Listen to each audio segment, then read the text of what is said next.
Seat পাচ্ছিলাম না, but খুব কষ্ট করে সিট বুকিং করে আমি আসছি দেখার জন্য।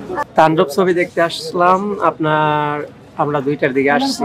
আসার পরে আমাদেরকে বলতেছে যে টিকিট নাই। আমি অনেক সাকিব খানের ভক্ত, এই জন্যই তো আমি একটা মুভি রিলিজ হওয়ার পরই সিট পাচ্ছিলাম না, বাট খুব কষ্ট করে সিট বুকিং করে আমি আসছি দেখার জন্য। কিন্তু বললাম আসলে ক্ষমতা থাকলে আপনি ক্ষমতা ব্যবহার করতে পারবেন না, লাইক এটাতে আমার শিক্ষণীয় বিষয়।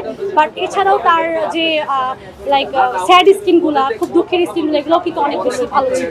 তাণ্ডব ছবি দেখতে আসলাম আমরা 2টার দিকে আসছি।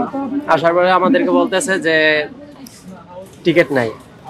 তারপর এই আজকে এখন 5টা পর্যন্ত দাঁড়ায় আছি। দেখা গেছে যে যেগুলা বুকিং করে দেখা গেছে যে অনেকে আসতেছে না, ওইগুলো এক পিস করে আসতেছে, পাইতেছি না। তারপর অনেকক্ষণ যাবত লেট করে ভিআইপি সিট পাওয়া গেছে, কিন্তু আমাদের কাছ থেকে টাকা নিতেছে বেশি। প্রায় 2-2.5 ঘন্টা আমরা দাঁড়িয়ে আছি। সাবিক খানের ডায়লগ গুলো অনেক ফেমাস, জেল্লো মাল দে।